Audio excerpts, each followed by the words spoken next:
Hello everyone and welcome to my channel.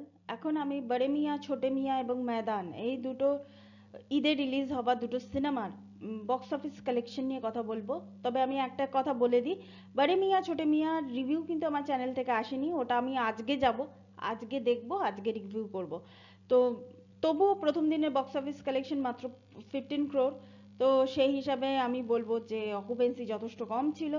তো আজকে Akshay Kumar, tiger Shroff এরা দুজন থাকা সত্ত্বেও, এমনকি পৃথ্বীরাজ সুকুমারন থাকা সত্ত্বেও সেখানে মানে এই এই ধরনের কালেকশনটা আশা করা যায় না। কারণ যেহেতু এটা একটা বিগ বাজেটের সিনেমা, বিগ বাজেট মানে অনেকটা বাজেটের এরকম ধরনের সিনেমা, তার মধ্যে আবার ঈদের মতো ফেস্টিভ্যালে এটাকে রিলিজ দেওয়া হচ্ছে।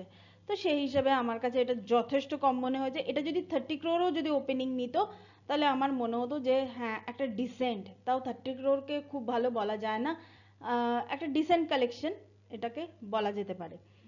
তো কিন্তু সেটা হয়নি। দেখা যাক, মানে আবার পরে এটা বাড়তেও পারে। ওয়ার্ড অফ মাউথ যদি স্ট্রং হয় তাহলে এটা বাড়তে পারে। তো এটা ছিল বড়ে মিয়াঁ ছোটে মিয়াঁর বক্স অফিস কালেকশন। এরপর চলে আসি আমি ময়দান। ময়দান ওয়েডনেসডেতে কিছু জায়গায় শো পেয়েছিল, এবং ঈদের দিন এই দুটো জায়গার কালেকশন নিয়ে, মানে দুটো দিনের কালেকশন নিয়ে, বুধবার দিনের কালেকশন ছিল 2.6 crore, এবং গতকাল ঈদের দিনের কালেকশন হচ্ছে 4.5 crore। তো এই সব মিলিয়ে হচ্ছে 7.10 crore, 10 crore। তো সেই হিসাবে আমি বলবো যে ময়দানের ওপেনিংটা খুব একটা বেশি ভালো কিন্তু হয়নি। ঈদের সময় সালমান খানের সিনেমা না থাকলে যেন, মানে কি, না, যেন আর কি ঈদটাকে ঈদ মনে হয় না। এটা বলিউডের ক্ষেত্রে তো বটেই। তো এরপর আমি যদি চলে আসি বাংলায়, আরেকটা সিনেমা বেরিয়েছে, মির্জা। মির্জার কিন্তু আমি মানে কি বলবো, বক্স অফিস কালেকশনটা কিন্তু ওইভাবে, মানে আমি অন্তত জানতে পারিনি, বা আমি বাংলা সিনেমার বক্স অফিস কালেকশনটা ওইভাবে আমি, মানে ওই সোর্সটা আমার কাছে নেই।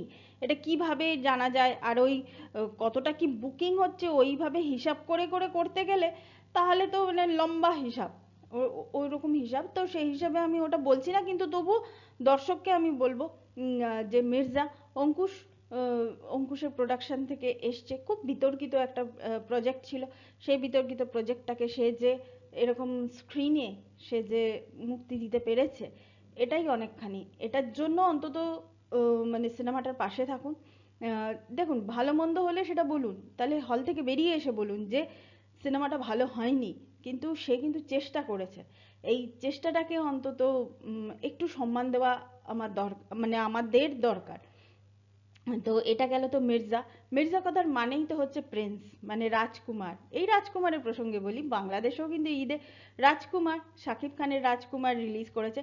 আমি সেই সব ইউটিউবারদের বলতে চাই যারা সিনেমা নিয়ে কথা বলে, যারা অবশ্যই আমার এপার বাংলার কন্টেন্ট ক্রিয়েটার, আমি তাদেরকেই বলতে চাই, দেখুন রিলিজের আগে ওরকম ধরনের ছোট মোটো মানে ঝামেলা ওরকম হতে থাকে। তাই ক্যামেরার সামনে এসে অত উত্তেজিত হয়ে বলার কিছু নেই।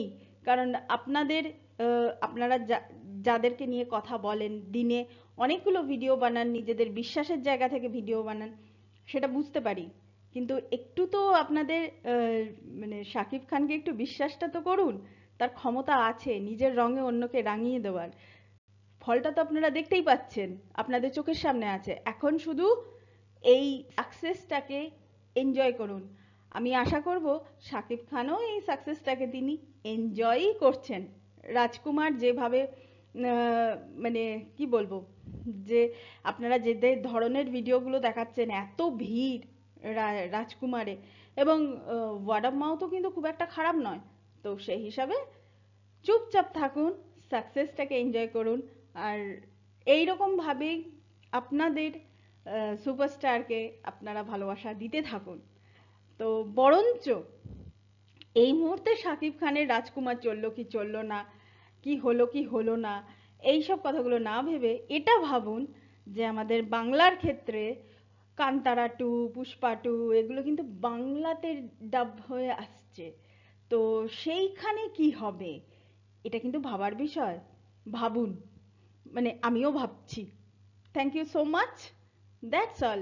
Please keep watching and please subscribe my channel. Till then, good by.